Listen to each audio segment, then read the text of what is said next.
Kapwa European player ni Luka Doncic tinulungan ang Los Angeles Lakers na umangat sa Western Conference. Pero bago yan pag-usapan na muna natin itong kupunan ng Cleveland Cavaliers na ngayon ay patuloy ang pag-e-struggle.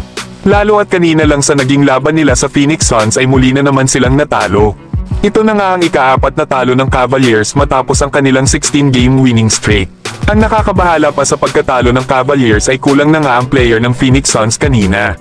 Lalo at hindi nga naglaro itong si Bradley Beal at ang iba pang role players ng Suns. Wala ngang naging sagot ang Cavs sa init ng opensa ni Kevin Durant na nakagawa kanina ng 42.6 rebounds at 8 assists. Habang gumawa naman si Devin Booker kanina ng double-double performance 17 points at 10 assists. Para naman sa Cavaliers ay nanguna sa kanilang kupunan itong double-double ni Evan Mobley na 16 points at 12 rebounds. Darius Garland na may 18 points 5 rebounds at 6 assists. Pero ang kanilang star player na si Donovan Mitchell ay struggle kanina sa kanyang opensa. Nakagawa lang kasi ito ng 7 points 4 rebounds at 1 assist. 2 out of 18 nga ito sa field at 0 out of 8 naman beyond the arc. Kaya mukhang pinapatunayan na ni Donovan Mitchell kung bakit ang mga fans ng NBA ay hindi kumbinsido sa kanilang kupunan.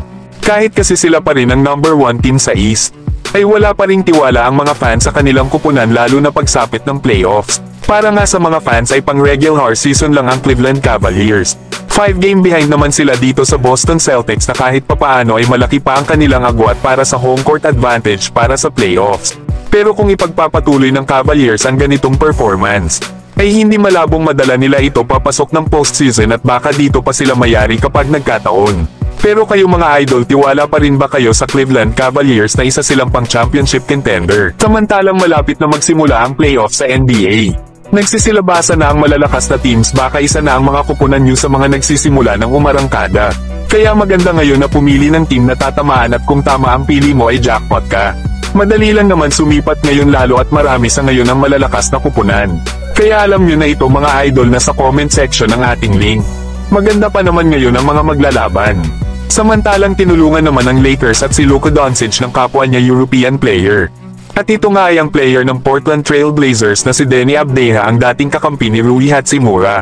Buhat na buhat lang naman ni Deni Avdija ang Portland Trail Blazers lalo at nag-average ito sa kanyang huling 6 na laro ng 27 points 11 rebounds at 5 assists per game. Efficient nga ang shooting ng player na ito na may 57 shooting sa field at 57% naman sa 3-point area. Kaya grabe ang shooting ng player na ito, double-double pa ang kanyang performance. Nasa kanilang naging laban kanina dito sa Denver Nuggets ay natulungan ng Portland ang Lakers na umangat sa Western Conference. Tinalo lang naman ng Portland ang Denver sa score na 128-109. Lalo at 36.8 rebounds at 7 assists lang naman itong si Deni Avdija. Kaya naman ay meron ng 4-game winning streak ngayon ang Portland Trail Blazers. Sa ngayon ay nasa pang 12 seed sila ng Western Conference na may record na 32 wins and 39 losses. Dalawang panalo pa nga ang kailangan nila para maabutan ang Phoenix Suns at Dallas Mavericks na kasalukuyang tabla ngayon sa pang 10 seed. At dahil din sa panalo ng Blazers ay umangat naman ang Lakers sa pang number 3 seed. Kaya balik sa number 4 seed ang Denver Nuggets na patuloy na nag-e-struggle kapag wala ang kanilang star player na si Nikola Jokic.